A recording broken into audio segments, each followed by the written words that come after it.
আসসালামু আলাইকুম। আজ আমি আপনাদের 1 কাপ সুজি দিয়ে সকাল ও বিকেলের একটি নাস্তা তৈরি করে দেখাবো।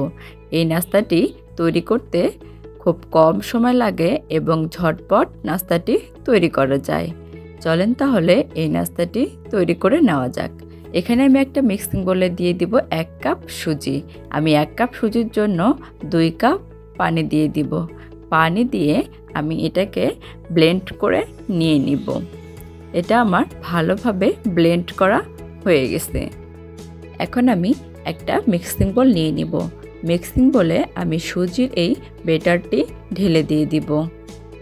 সুজির এই ব্যাটারটি একটু পাতলা করে নিয়ে নিতে হবে। এখন আমি দিয়ে দিব সামান্য পরিমাণের লবণ, দিয়ে দিব গ্রেট করে রাখা গাজর কুচি, আর দিয়ে দিব ধনের পাতা। এখন আমি দিয়ে দিব একটু টেস্ট বাড়ানোর জন্য চিনি। আপনারা চিনিটা চাইলে নাও দিতে পারেন। চিনিটা দিয়ে আমি সব উপকরণগুলো সুজির সাথে ভালো করে মিক্সড করে নিয়ে নিব। এটা আমার ভালোভাবে মিক্সড করা হয়ে গেছে। এখন আমি চলে যাব আলুর পুরটা তৈরি করতে। এখানে আমি একটা ফ্রাই প্যানে দিয়ে দিছি 2 চা চামচ তেল। তেলটা দেওয়া হয়ে গেলে দিয়ে দিছি পেঁয়াজ কুচি। পেঁয়াজ কুচিটাকে আমি হালকা বাদামি কালার করে ভেজে নিয়ে নিব। এখন আমি দিয়ে দিব সামান্য পরিমাণের আদা আর সামান্য পরিমাণের রসুন বাটা, আর দিয়ে দিব স্বাদ মতো লবণ, দিয়ে দিব মরিচের গুঁড়া, আর দিয়ে দিব হলুদের গুঁড়া। এখন আমি এখানে অ্যাড করব ধনিয়ার গুঁড়া 1 চা চামচ, সামান্য পরিমাণের গরম মশলার গুঁড়া দিয়ে আমি পেঁয়াজের সাথে ভালো করে এটা কষে নিয়ে নিব। এটা আমার ভালোভাবে কষানো হয়ে গেলে এখন আমি এখানে দিয়ে দিব সিদ্ধ করে রাখা আলু। আলুটাকে আমি আগে থেকে সিদ্ধ করে গ্রেট করে নিয়ে নিছি। এখন আমি আলুটাকে সব মশলার সাথে ভেজে নিয়ে নিব 2 থেকে 3 মিনিটের মতো।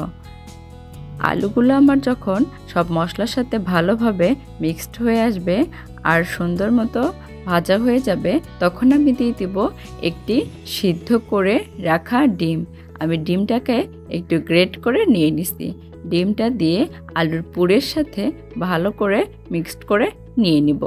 আলুর পুরটা আমার সম্পূর্ণভাবে তৈরি হয়ে গেছে। এখন আমি ওই ফ্রাই প্যানে দিয়ে দিব সামান্য পরিমাণের তেল। তেলটাকে আমি একটু ব্রাশ করে নিয়ে নিব। তেলটা আমার ব্রাশ করা হয়ে গেলে দিয়ে দিব তৈরি করে রাখা সুজির ব্যাটার। সুজির ব্যাটারটা দিয়ে আমি একটু গোল করে নিয়ে নিব।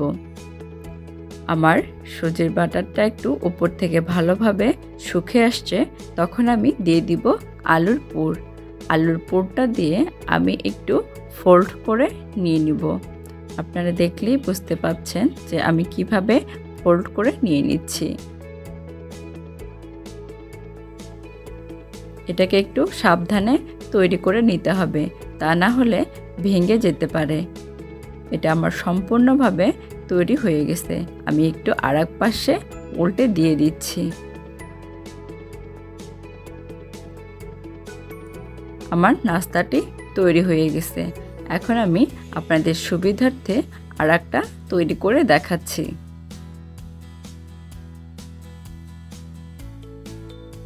এই নাস্তাটি তৈরি করা খুবই সহজ এবং ঘরে থাকা উপকরণ দিয়ে এই নাস্তাটি তৈরি করা যায়। এই নাস্তাটি বাচ্চাদের টিফিনে বা বিকেলের নাস্তায় ঝটপট তৈরি করে নেওয়া যাবে। আমি এই পিঠাটিকে একটু ফোল্ড করে নিয়ে নিচ্ছি।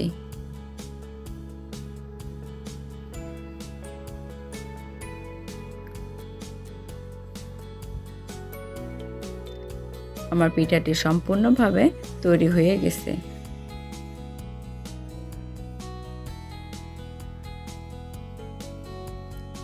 আমি সবগুলো পিঠাকে এইভাবে ভেজে নিয়ে নিছি। আমার 1 কাপ সুজি থেকে 5টা থেকে 6টার মতো পিঠা তৈরি হয়েছে। আমি একটা আপনাদের ভেঙে দেখাচ্ছি। এই পিঠাটি খেতেও যেমন সুস্বাদু তৈরি করা তেমন সহজ। আজ এই পর্যন্তই। সবাই ভালো থাকবেন। আল্লাহ হাফেজ।